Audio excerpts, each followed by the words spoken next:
मो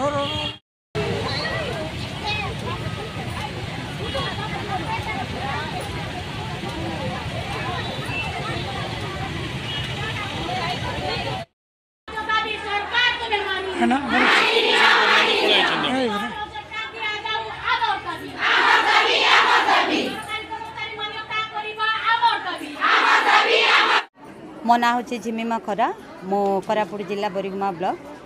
मो all India आशा president अच्छी आज आम आसी कलेक्टर सार को थ्रू रु आम राज्य सरकार एवं केंद्र सरकार को आमर डिमांड पत्र देवा निमंते आमर डिमांड है प्रथम डिमांड है एनएचएम को स्थायी नियुक्ति करा जाऊ आशा मानक मासिक वेतन 18,000 दि जाऊ एवं से जेतेबेले आशा जड़े मृत्युवरण करुच्ची मृत्युवरण पर 5 लाख टंका दि जाऊ एवं से जेतेबेले रिटायरमेंट करुच्ची से रिटायरमेंट पर 5,000 टंका मासिक पेंशन माध्यम दि जाऊ और अनेक गुड़िए आमर दाबी रही आम लेटर रही आमर डिमांड जेहेतु गोटे आशा ग्रामांचल से गोटे डाक्तरी कार्य करुच्छी एवं सरकार आमको सबु बेले अणदेखा करी आसुछंती तेणु आम आज एक दिवसीय ये जो रैली माध्यम केवल जे ओडिशा रे नुहे सारा भारत रे आज दिन में प्रत्येक जिले में जिलापाल माध्यम सरकार को दाबीपत्र आम देवा निमंते आसीअछु यह थिला आमर आज यही रैली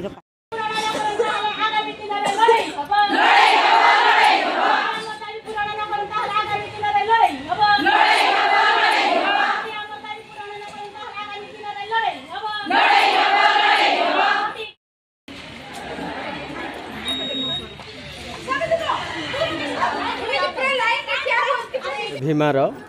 भारतीय मजदूर संघ कोरापुट जिलार जिला सेक्रेटरी आज आम कोरापुट जिलार समस्त आशा भौणी मैंने आसिक जिलापाल माध्यम आम डिमांड चार्टा प्रेरण करागलु जिलापाल माध्यम तेणुक ये जो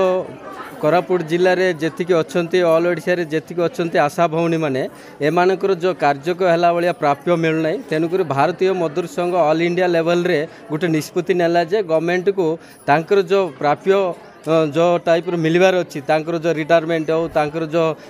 दरमा हो तांकर जो मेडिकल बेनिफिट हो तांकर जो सुविधा सुजोग अच्छी डिमांड चार्ट आम देचु से सब डिमांड चार्ट माने संपूर्ण है पर्यंत भारतीय मजदूर संघ गवर्नमेंट सांगे यहाँ फाइट रहिबो तेणुक आज जिलापाल माध्यम आम डिमांड चार्टा सबमिट करने आसु ए गवर्नमेंट पाक पहुँचला भारतीय मजदूर संघ तार आग को पदक्षेप कौन ग्रहण कर चिंता करी ये आशा भौणी मानकर उचित न्याय मिला पर्यंत भारतीय मजदूर संघ फाइट कर विगत सरकार दाबी करथिले कि विगत सरकार दाबी कराइतिला से सरकार बिल्कुल किछि आमको सुविधा सुजोग देई नथिला पुणी एबे सरकार टिके पॉजिटिव दुसुची पुणी आमर डिमांडटा एबे पर्यंत फाइनल हेई नै तेणुक हेला पर्यंत आमे आशा भौणी आमे लागिथु भारतीय मजदूर संघ तरफ पूरा फाइट कर